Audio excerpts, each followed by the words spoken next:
दोस्तों, आज की कहानी एक ऐसी लड़की की है जो हर रोज की तरह ऑफिस जाने के लिए अपने घर से निकलती है, मगर वो ऑफिस नहीं पहुंच पाती है। 50 दिनों की पुलिस की जांच के बाद भी पुलिस को लड़की का कोई सुराग नहीं मिलता है। मगर फिर एक दिन जांच के दौरान एक गाड़ी के अंदर एक खून का बूंद बरामद होता है और इस एक बूंद खून से पुलिस को गायब हुई लड़की से जुड़े सभी सवालों के जवाब मिल जाते हैं।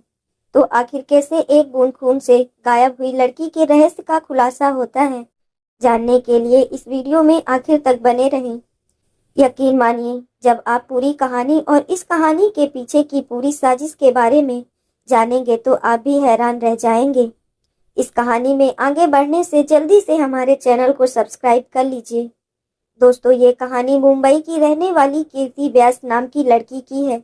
28 साल की कीर्ति मुंबई के ग्रांड रोड स्थित भारत नगर रेजिडेंस में अपने परिवार वालों के साथ रहती थी। पढ़ाई खत्म करने के बाद कीर्ति ने मुंबई के अंधेरी वेस्ट स्थित मशहूर ब्यूटी ब्लड सैलून में काम करना शुरू कर दिया था।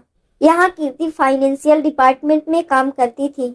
रोज की तरह ऑफिस जाने के लिए 16 मार्च 2018 को भी कीर्ति सुबह के 9 बजे के आसपास घर से निकली थी और वहां पर पहले से ही गाड़ी लेकर इंतजार कर रहे दो दोस्तों के साथ ऑफिस की ओर निकल जाती है। कीर्ति के घर वाले भी अपने अपने काम में बिजी हो जाते हैं। अभी दिन के लगभग 11:30 बज रहे थे। तभी कीर्ति की मां घर का वाईफाई पासवर्ड पूछने के लिए कीर्ति को फोन करती है। पहली रात ही कीर्ति ने घर के वाईफाई का पासवर्ड बदला था।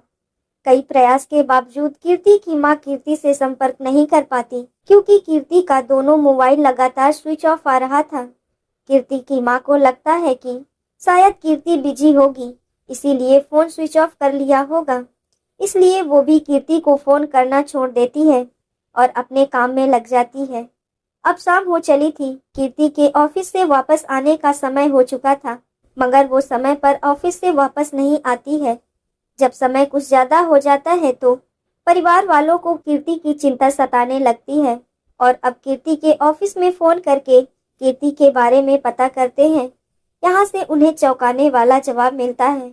ऑफिस वाले बताते हैं कि आज तो कीर्ति काम पर आई ही नहीं, बल्कि लगातार उसका मोबाइल भी स्विच ऑफ आ रहा है। इस जानकारी के बाद घर वाले बहुत ज्यादा परेशान हो जाते हैं और अब वो कीर्ति के कुछ करीबी दोस्तों से फोन करके कीर्ति के बारे में जानकारी लेने की कोशिश करने लगते हैं।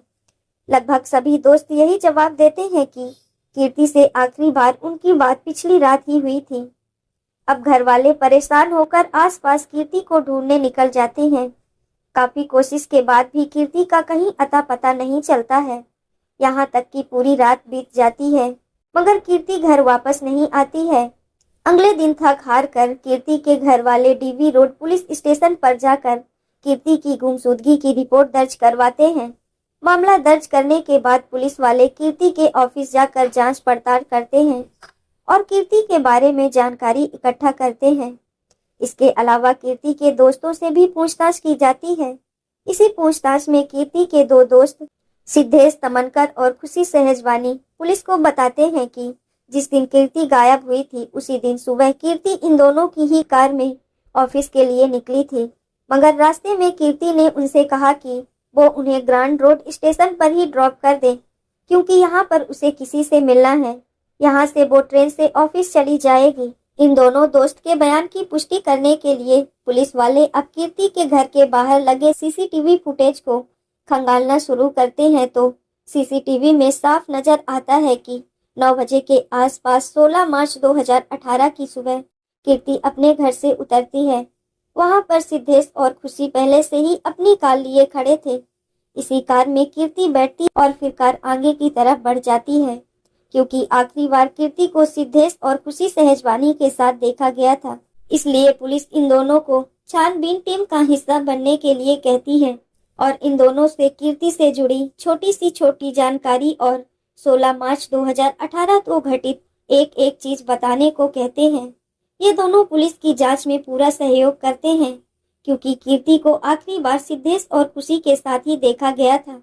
इसलिए लोगों को शक होता है कि शायद इन दोनों ने ही कीर्ति के साथ कुछ गलत किया है। मगर कई दिनों की पुलिसिया जांच में ये दोनों बेगुनाह पाए जाते हैं। इतना ही नहीं, सिद्धेश और खुशी लगातार पुलिस की जांच में सहयोग भी करते रहते हैं। इसके अलावा दोनों फेसबुक और ट्विटर जैसे प्लेटफॉर्म पर कीर्ति को खोजने के संबंध में कैंपेन भी चलाते हैं। कुल मिलाकर पुलिस की नज़र में दो सस्पेक्ट थे और अब दोनों ही बेगुनाह साबित हो चुके थे। पुलिस के सामने अब चुनौती ये थी कि दिन बीते जा रहे थे मगर कीर्ति का कहीं कोई भी अता पता नहीं चल पा रहा था। ये मामला धीरे धीरे देश भर में तूल पकड़ने लगा था, क्योंकि कीर्ति जिस ब्यूटी ब्लड सैलून में काम किया करती थी वो मशहूर बॉलीवुड एक्टर फरहान अख्तर की एक्स वाइफ का ही था। जब कीर्ति का कुछ दिनों तक कुछ अता पता नहीं चलता है तो कीर्ति के दोस्तों और ऑफिस वालों के अलावा फरहान अख्तर खुद भी ट्विटर पर लोगों से कीर्ति को ढूंढने में मदद करने की अपील करते हैं। लगभग वीआईपी बन चुके इस केस को सुलझाने में कई दिनों तक जब पुलिस नाकाम रहती है तो मामला अब मुंबई क्राइम ब्रांच के हवाले कर दिया जाता है। 5 अप्रैल 2018 को क्राइम ब्रांच कीर्ति व्यास की गुमशुदगी का केस अपने हाथ में लेती है और जांच शुरू करती है। जांच शुरू करते ही एक बार फिर से सभी सस्पेक्ट और आखिरी समय में कीर्ति के आसपास दिखे लोगों को जांच के लिए बुलाया जाता है और उन सभी से लंबी पूछताछ शुरू होती है। सीसीटीवी फुटेज के मुताबिक कीर्ति आखिरी बार सिद्धेश तमनकर और खुशी सहजवानी के साथ दिखी थी, इसलिए क्राइम ब्रांच की टीम भी इन दोनों को ही सस्पेक्ट मानते हुए अपनी जांच आगे बढ़ाती है। क्राइम ब्रांच के सामने भी सिद्धेश तमनकर और खुशी सहजवानी कहते हैं कि सुबह 9 बजे के आसपास इन दोनों ने अपनी कार में कीर्ति को लिफ्ट दी थी और वो उन्हें लेकर ऑफिस की तरफ बढ़ रहे थे, मगर ग्रांड रोड स्टेशन के करीब पहुंचकर कीर्ति कार से उतर गई थी। इस दावे की पुष्टि के लिए कीर्ति के घर के बाहर लगे सीसीटीवी फुटेज की जांच पहले ही हो चुकी थी, मगर जैसा कि इन दोनों ने कहा था कि उन्होंने कीर्ति को ग्रांड रोड स्टेशन के करीब ड्रॉप किया था, वहां के सीसीटीवी फुटेज की जांच पहले नहीं हुई थी, इसलिए क्राइम ब्रांच की एक टीम तत्काल ही स्टेशन के आसपास लगे सीसीटीवी फुटेज को खंगालना शुरू करते हैं। इसके अलावा सिद्धेश तमनकर और खुशी सहजवानी की कार में भी सीसीटीवी लगा हुआ था, उसके भी फुटेज की जांच शुरू होती है। यहाँ कुछ चौंका देने वाला खुलासा होता है, ना तो खुशी, सिद्धेश और ना ही कीर्ति स्टेशन के आसपास या स्टेशन पर लगे किसी सीसीटीवी में कैद होती है और ना ही सिद्धेश तमनकर की कार में लगे सीसीटीवी से इन दोनों के 16 मार्च 2018 को इस स्टेशन की तरफ जाने की पुष्टि होती है। जब इस बारे में सिद्धेश और खुशी से पूछा जाता है कि तुमने तो बताया था कि तुम दोनों ने कीर्ति को ग्रांड रोड स्टेशन पर ड्रॉप किया था, जबकि सीसीटीवी के मुताबिक तुम लोग वहां गए ही नहीं थे, तो इस पर सिद्धेश और खुशी पुलिस वालों से कहते हैं कि दरअसल पहले कीर्ति ने उनसे कहा था कि मुझे स्टेशन तक छोड़ दो, मगर रास्ते में कीर्ति ने नवजीवन सोसाइटी के पास ही उतरने के लिए कह दिया। इस कारण वो ग्रांड रोड स्टेशन तक नहीं पहुंच पाए, क्योंकि दोनों प्राइम सस्पेक्ट ने कई बार अपना बयान बदल दिया था, इसलिए पुलिस वालों को शक होने लगता है और इन दोनों पर कड़ी नजर रखी जाने लगती है। इसके अलावा उनके फोन रिकॉर्ड की भी जांच की जाती है, मगर कहीं से कुछ भी संदिग्ध नहीं मिलता है और ये दोनों आजाद घूमते रहते हैं। अब कीर्ति को गायब हुए लगभग 50 दिन से ज्यादा हो चुके थे, मगर कहीं भी कीर्ति का अता पता नहीं था। ऐसे लगने लगा था कि शायद कीर्ति के बारे में कुछ भी नहीं पता चलेगा, मगर तभी पुलिस को एक ऐसी फॉरेंसिक रिपोर्ट मिलती है जिससे केस का पूरा रुख ही बदल जाता है। दरअसल जिस कार से आखिरी बार यानी 16 मार्च 2018 को कीर्ति, सिद्धेश और खुशी सहजवानी ऑफिस की ओर निकले थे, उस कार को शुरू में ही पुलिस वाले फॉरेंसिक जांच के लिए फॉरेंसिक लैब में भेज देते हैं। जब फॉरेंसिक लैब की रिपोर्ट आती है तो उसमें कहा जाता है कि कार की डिग्गी में से खून की एक बूंद बरामद हुई थी। जब इस एक बूंद खून का डीएनए टेस्ट किया जाता है और इसका मिलान कीर्ति के माता पिता के सैंपल से किया गया तो दोनों मैच कर गए। इसका मतलब कि उस कार में मौजूद एक बूंद खून कीर्ति का था। कार में कीर्ति के एक बूंद खून की मौजूदगी अब बहुत कुछ इशारा कर रही थी। इस खुलासे के बाद पुलिस वाले तुरंत एक बार फिर से सिद्धेश तमनकर और खुशी सहजवानी को अपनी हिरासत में ले लेते हैं और अब इन दोनों से सख्ती से पूछताछ का सिलसिला शुरू हो जाता है। दोनों लंबे समय तक यही रट लगा रहे थे कि उन्होंने रास्ते में कीर्ति को उतार दिया था। उन्हें नहीं पता कि कीर्ति कहाँ गई है, मगर जब पुलिस वाले कार की डिग्गी में मौजूद कीर्ति के खून के कतरे के बारे में पूछते हैं तो सिद्धेश तमनकर और खुशी सहजवानी कोई सटीक जवाब नहीं दे पाते और फिर एक समय के बाद पुलिस की कड़ाई के सामने टूटकर सच्चाई उगलना शुरू कर देते हैं। ये सच्चाई रूह कपा देने वाली थी। दरअसल कीर्ति फाइनेंशियल मैनेजर के तौर पर काम कर रही थी, जबकि यहीं पर खुशी सहजवानी कीर्ति की जूनियर के तौर पर काम करती थी और सिद्धेश तमनकर अकाउंट एग्जीक्यूटिव के तौर पर काम कर रहा था। सिद्धेश तमनकर यहाँ लंबे समय से काम कर रहा था और इसका परफॉर्मेंस भी ठीक ठाक था, मगर पिछले कुछ महीनों से वो टारगेट अचीव करने में नाकाम हो रहा था। इसके अलावा उसके काम में भी लगातार गड़बड़ी आ रही थी। इस कारण कीर्ति सिद्धेश तमनकर को एक नोटिस जारी करती है और उसे कहती है कि 16 मार्च 2018 तक या तो अपना परफॉर्मेंस सुधार ले, नहीं तो उसकी नौकरी चली जाएगी। इस नोटिस के बारे में 28 साल का सिद्धेश तमनकर अपने साथ काम करने वाली 42 साल की खुशी सहजवानी को बताता है। दरअसल खुशी सहजवानी पहले से शादीशुदा थी, मगर ऑफिस में वो सिद्धेश तमनकर के साथ रिलेशनशिप में आ जाती है। जब कीर्ति सिद्धेश तमनकर को नोटिस जारी कर देती है तो खुशी को डर सताने लगता है कि अब सिद्धेश को कीर्ति नौकरी से निकाल देगी, क्योंकि मार्च महीने में भी सिद्धेश तमनकर अपना परफॉर्मेंस सुधारने में नाकामयाब रहा था। अब यहीं पर खुशी और सिद्धेश मिलकर एक खौफनाक प्लान बनाते हैं ताकि सिद्धार्थ की नौकरी बचाई जा सके। प्लान के मुताबिक ये दोनों कीर्ति को फोन करते हैं और कहते हैं कि आज तुम हम दोनों के साथ ही कार से ऑफिस तक चलो। पहले रोजाना कीर्ति ट्रेन से अपने ऑफिस जाया करती थी।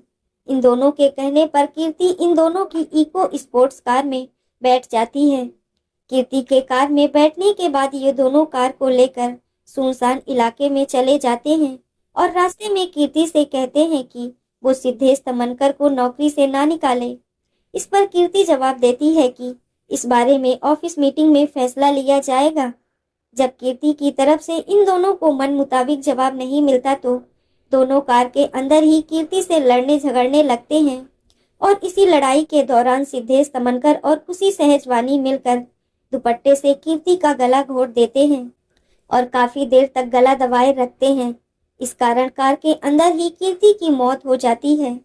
कीर्ति की मौत हो जाने के बाद ये दोनों अब लाश को ठिकाने लगाने की प्लान बनाते हैं, मगर सब कुछ नॉर्मल लगे इसलिए ये दोनों कार के शीशे को सन रूप से ढक देते हैं और कीर्ति की लाश को कार के अंदर ही छोड़कर ऑफिस चले जाते हैं। फिर वहां से वापस आकर कार को एक सुनसान इलाके में ले जाते हैं और पहले तो कार के अंदर ही कीर्ति के शव को 3 टुकड़ों में काटते हैं और फिर तीनों टुकड़ों को अलग अलग जगह पर फेंक देते हैं और फिर ये दोनों लाश को ठिकाने लगाने के बाद पास के ही एक कार वॉशिंग सेंटर में जाते हैं और अपनी कार की अच्छे से अंदर बाहर सफाई करवाते हैं। यहाँ से ये दोनों कीर्ति के घर जाते हैं और उसके परिवार वालों के साथ मिलकर कीर्ति को खोजने का नाटक करते हैं। किसी को शक न हो इसलिए सिद्धेश और खुशी ऑनलाइन कीर्ति को ढूंढने के लिए कैंपेन भी चलाते हैं और फिर खुद ही चलकर पुलिस तक भी जाते हैं ताकि पुलिस को भी इन पर किसी तरीके का कोई शक न हो। कार की धुलाई करवाने के बाद इन दोनों को लगता है कि वो कभी नहीं पकड़े जाएंगे, मगर किस्मत से कार धोने वाला कार की डिग्गी की अच्छे से सफाई करने में नाकाम रह जाता है और कीर्ति के खून की एक बूंद कार की डिग्गी में रह जाती है और इसी एक बूंद से पूरे मामले का खुलासा हो जाता है। इस पूरे खुलासे के बाद सिद्धेश तमनकर और खुशी सहजवानी पर किडनैपिंग, पुलिस को गुमराह करने, सबूत मिटाने, हत्या करने जैसे गंभीर धाराओं के तहत मामला दर्ज किया जाता है और गिरफ्तार करके जेल भेज दिया जाता है। फिलहाल इस केस की स्थिति के बारे में बात करें तो बेल पर खुशी सहजवानी जेल से बाहर आ चुकी है और बताया जाता है कि सिद्धेश तमनकर अभी भी जेल में है। वहीं पुलिस आज तक कीर्ति के लाश के टुकड़ों को बरामद नहीं कर पाई। दोस्तों, इस घटना को सुनाने का उद्देश्य किसी का दिल दुखाना नहीं है, किसी को परेशान करना नहीं, बल्कि आपको जागरूक करना है, आपको सचेत करना है। दोस्तों, इस पूरी घटना के बारे में आपकी क्या राय है, कमेंट बॉक्स में जरूर बताएं और अगर हमारी मेहनत पसंद आई हो तो इस वीडियो को लाइक करते हुए शेयर भी करें। अगर आपने अब तक चैनल को सब्सक्राइब नहीं किया है तो हमारे चैनल को सब्सक्राइब कर लीजिए। राधे राधे।